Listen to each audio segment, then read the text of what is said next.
Dead Island 2 is a fast-paced, gory, action-filled bonanza of B-movie shenanigans in the form of a game. And it is very like Dead Island 1 and Riptide in that sense.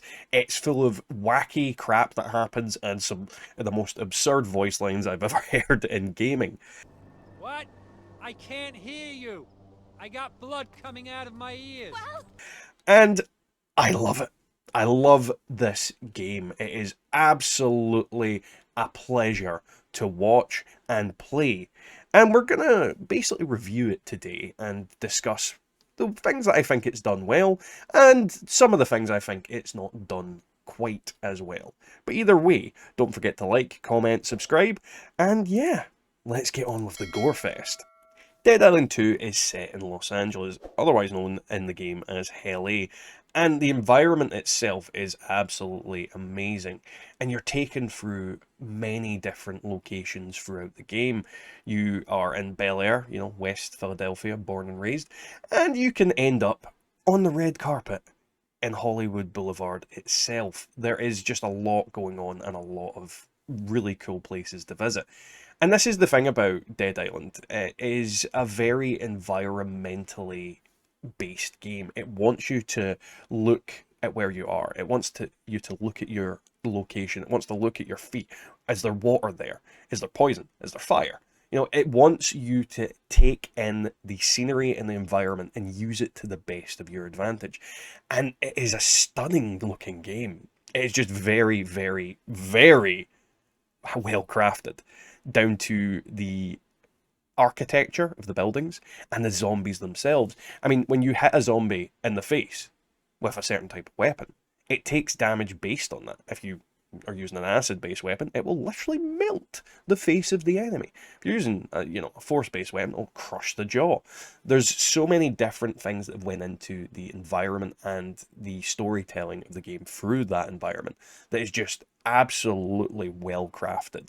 And if you played the original game on the island of Benoi in Dead Island 1, then you'll know that it was stunning back then as well. They made a very pretty game, and they've outdone themselves this time with the same thing. And without going into too much specific details, it's just the scenery, the environments add such a massive, massive thing to the game. And a lot of games, I feel, they focus way too much on either story or gameplay, and then they don't get the environments right, and it doesn't feel quite as good as it could be. This game gets that right from the very outset. If there's one thing you can say about any Dead Island game, is that they nail the environmental aspect of their games. So, let's talk about Dead Island 2's story. Now, this is a kind of thing that I have mixed feelings about in several different ways for several different reasons. One thing that the game does really well is environmental storytelling. As I was talking about, the environments are really stunning and really beautiful. And you get loads of little blurbs of notes and like audio files from various characters that you maybe don't see, and some that you end up seeing in their zombified forms and you have to beat the living daylights out of. But you get to learn about the world and the people that you're sort of dealing with and, unfortunately, putting out of their misery. And as you kind of go through the game, you learn all these different things and kind of piece things together about how the plague has happened and why people are turning into zombies and why you're immune to the zombies, because if you weren't immune, you wouldn't be able to go around beating the living daylights out of them with your bare fists and all that kind of thing. But the biggest problem with the game's storyline is it's fun, it's quirky, it's got all that B-movie campiness and hilarity, and I absolutely love the story, but the game does end on a bit of a cliffhanger. Now, the game does have a season pass, and that is implied that it's going to come with DLC, potentially multiple DLCs. And we are kind of unsure if that is going to resolve the cliffhanger of the story, if we're going to find out more, or if it's just going to be random kind of things. I mean, I'm giving them the benefit of the doubt, and I think they're going to resolve the story, and we're going to deal with characters that we have met in the game and figure them out and see how this all ends, and potentially lead into a sequel to it. Because I really did enjoy the game, but when it came to the end of the game, I feel like I felt like I was building up to the end, but then it just sort of ended really abruptly, in my opinion, and that kind of disappointed me a little bit. But I would never say that I didn't enjoy the ride as it was going. It is a very fun game, and I love all the characters. Literally, I love all the characters. There's not a single one that I met that I thought, I hate this guy. I actually love even the bad guys. Everything about this game was just fun and lovable, and it just goes really well. Now, another thing I'd add about the story is it doesn't have any branching paths. There is only one canonical ending to the story in this part of the game. So yeah, it is linear. That is maybe the biggest problem people would have with it. But being linear isn't necessarily bad, because I feel like open world games, quite often what tends to happen is you get distracted and you never find Sean, you never kill Alduin, and you never get the full experience of the game the way it's meant to be played, or at least the way the developers want you to experience it. So let's next discuss the combat system. Now, probably the best way to kind of approach it is discussing Dead Island 1's combat system. The way it worked is you would pick between several different characters, and each of them would have their own strengths and abilities, whereas like Sam would use big weapons. There was another character who would throw stuff. Another character would use guns. Another one that was especially good with bladed weapons. And each of these had their own strengths and weaknesses in that aspect. Don't get me wrong, you could play through the game as either and, still have a full experience, but each of them had their own strengths and weaknesses in that aspect. In Dead Island 2, that's not really the case. Now, the way that characters differ from each other is skill cards, and some characters can get access to certain skill cards, and some characters cannot. But you can customize the way your character plays based on what skill cards you do. And as you progress through the game, you unlock more slots for the skill cards and more types of skill cards, because there's like 4 different varieties, and each one of these has different kind of aspects to it. Some of them have abilities like when you dodge, you gain health back, or if you perform perfect dodges, you gain more rage, or if you perform perfect dodges, it gives you more damage. There's kind of lots of different things like that. When you do running attacks on people, you gain more damage or attack speed, that kind of thing. And you can customize your character based on the way you want to play, and it doesn't really make a huge difference which character you pick, though some characters will have bigger strengths in certain directions. For example, the character I picked was Amy, and she is better at more agility-based feats because she is a disabled athlete. She's her idea is she's trying to get back so she can compete in the national running whatever competition that she's going to deal with, and she has a blade leg throughout the game, which is hilarious because she just boots zombies in the face with it and crushes their heads with it. So each character has their own idiosyncrasies, different ways of playing them potentially, but overall you can play most of them in the same way based on how you customize your skill cards and how you want to play. And all you're really doing is picking a character that you kind of think is more your style, essentially. Now, when it comes to the rest of the combat, obviously, you've got a dodging ability, you've got blocking abilities, you have running, jumping, kicking, all that kind of thing. And it really is down to you how you want to play it. You can use the environment more to take on the zombies. There's lots of different things that allow you to do that. If they're standing in puddles of water, throw something electric at them, they will fry. If they're standing in oil, burn it. If, there's acid on the floor and you can't get past, you need to use water to get through it. And you get loads of different things called curveballs, which are throwing weapons that recharge after a certain amount of time, that range anywhere from ninja stars to an acid grenade that melts your enemies. And this is the kind of thing, it's all about figuring out how to take on the enemies and how best to approach any situation, and you kind of doing it in your own way. And as you progress through the game, more types of enemies unlock, and more types, or subtypes rather, of enemies unlock. For example, if a zombie's in a hazmat suit, then acid isn't going to work. So you need to burn them, or you need to stab them. There's lots of different ways of going about it, and I think the game makes this a really fun and intuitive way to play the game. You kind of go about using different weapons, and you have to swap and you have to plan what you're using, because if you put acid on all your weapons, then you come up against a hazmat zombie, then you have no way of damaging him.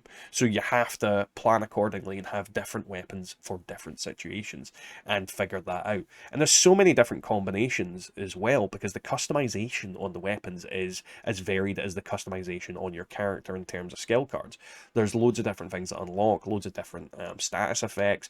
Then there's different mutation effects that you can add to the weapons later on in the game, which allow you to absorb health at a chance when you whack on enemies. And it's all about prioritizing what you need to do and what you want to play your character.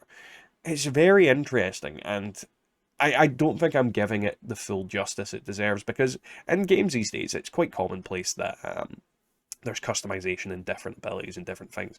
But I feel like the combat system and the customization of the combat system, they hit the nail on the head and made it very fun to play and very fun to go back to areas and try and, lure in big ass zombies and deal with hordes in different and more exciting ways and funny ways. Because some of the stuff you do is hilarious in this game.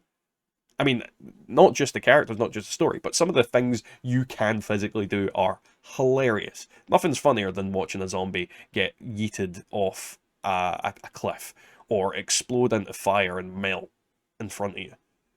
It's just, I love the combat system, if you haven't guessed. So yeah, that's pretty much that on that point. So, obviously, combat isn't all of the game. There are some problem solving and puzzle aspects to the game. And I'll be honest, they're quite simplistic. They're not anything groundbreaking and amazing. It's find object X, insert object X into thing Y. It's very much take this thing here, do that, and it unlocks this, or press a switch or find a switch to unlock the door and fight off a horde while you wait until it does these kind of things. These are all kind of standard things that you see in video games these days, and there's nothing really groundbreaking about the puzzles, but I will say that quite a lot of the time it is, once again, an environmental kind of puzzle to solve. If there's electricity sparking and you need to complete a circuit, you need to pour water on the floor. Sometimes you need to blow something up in order to get something to open, or unlock a door by throwing crap at something that's behind it from another viewpoint. There's that kind of aspect to it. It's not really complicated, but it is fun, and there is sometimes where you're looking for something and it's not incredibly apparent, and you're getting a little bit annoyed, but the puzzles are quite simple, and I'm not going to say that it's, crazy level mastermind puzzle sections. It's just fun, quirky, and you need to deal with these puzzles usually while fending off a horde of zombies. So I think I can forgive it for being simplistic, because you are having to try and figure these things out on the fly, and quite often when you're solving these puzzles, alarms go off and then 20 zombies pop out of the floor and try and eat your face. So yeah, it's a little bit simplistic, but at the same time it's fun. So we glossed over weapons a little bit there when we're talking about our characters and customization. And as I said, there's a lot of customization options to weapons and how you go about it. But I didn't really talk about how you get them and the crafting system specifically. So weapons come in loads of different varieties. I'm not going to talk about each individual one, but you get anything from a kitchen knife to a shotgun. And what you can do to acquire these weapons is progress through the story, and you'll find things in the environment. There are numerous boxes located across the map. There are named zombies that will drop keys to special boxes, which then obviously can have weapons inside. There is obviously the special infected that are littered throughout the game that have different abilities. These have a higher chance of dropping weapons, and as you get stronger and higher level, higher chance of dropping better quality weapons. And yeah, just crafting stuff in general works really well. You can also buy them from the various traders throughout the game. And the game encourages you to experiment and use different weapons and sell older crappy weapons. Though I will say that you can upgrade older weapons to your current level, but I would discourage against it because it costs a lot of in-game currency, and it isn't worth it a lot of the time. It really isn't, especially if it's not like a max tier weapon, because if you have like a green weapon and you have a purple weapon, and the purple weapon is the same level as the green weapon, then the purple weapon has better like upgrade chances. You can't change the quality of a weapon, you just can change its level. So again, I wouldn't recommend it unless you really need to. And money is used to repair the weapons as well, so spending a load of it on, upgrading a weapon that you don't really need, and you will find better weapons later on anyway, it's a waste of time and effort on your part. But this is the thing about the game. It gives you lots of opportunities to find weapons and to experience the game in different ways. And, sometimes you break a weapon and you just have to use something you've never used before, and it turns out to be the best thing since sliced bread, or sliced zombie in this case. And I really enjoy that kind of aspect of it. The breaking of the weapons makes sense because you are having to take on hordes of vicious zombies. Some of them that are just built like absolute tanks. Some of them less so, but you are just like slicing and slashing and blasting and doing all manner of different things. And it adds a lot of survival horror to the game in a sense, and it gives a really good aspect to it. I love the weapons. I love the system, and I think it's just wacky. Not quite as wacky as Dead Rising, but wacky enough that I love it. So, do I think it was worth the 10-year wait that we've been dealing with since it went into development hell? Yeah, I think it's been an actual enjoyable experience. I believe that the game is very true to its predecessor. It keeps that quirky B-movie humor, and it's just a very thrilling and enjoyable experience. It's one of those games that I think you could just put on for hours and you could achieve nothing. You could literally just wander around Helly, leathering zombies, beating on them, and figuring out new and quirkier ways to knock them off the side of a building or set them on fire and lure them into traps, and just use the world to kill the hordes of zombies you're up against. You can do so many things. You can farm, you can just like play the game for the game, not for the story, not for anything else. Just enjoy the gameplay mechanics and enjoy playing the game. And I think for years to come, I am still going to be going back to this. I wait with bated breath for the DLC, and I think the kind of main down point of it is the cliffhanger ending. But at the same time, if they didn't have a kind of semi-open aspect to it, we wouldn't have room for DLC and all that kind of thing. And I hope they bring out a sequel to this in the future as well. But I'm hoping the DLC is meaty enough that I can sink my teeth into, like a ravenous zombie, like I am in this game. And I really, really love this game. I think they've done really well. And with all the games that come out in the past couple of years that have been buggy, broken messes, that have had so many problems, this is one of the smoothest launches of a game I've ever seen. Like, honestly, I had zero problems with this game throughout the entirety of it. I didn't have a single game-breaking bug. I didn't like go through like walls or fall through the floor or anything like a zombie being invincible. I did have some random graphical errors, but with most games you do get that. I think this is honestly one of the smoothest games I've played in recent years that I've had no issues with. And that is an achievement in itself. Too many games get released as broken, buggy messes. And I think Dead Island should get some credit for actually releasing a complete game that is an enjoyable experience and isn't suffering from performance issues or any real problems that I can think of or I've heard of. I mean, don't get me wrong, that should be the way games are released. But I feel like they should get some credit for not being a scumbag company that releases a broken mess. But either way, I mean, I want you guys' opinion on it. If you've played Dead Island 2, what did you think? Did you enjoy it? Did you have fun? Do you believe that the story was a deal breaker for you? Or do you feel like, yeah, my points of the gameplay is fun enough to make a game run on its own? Either way, guys, don't forget to like, comment, subscribe, and I'll catch you next time.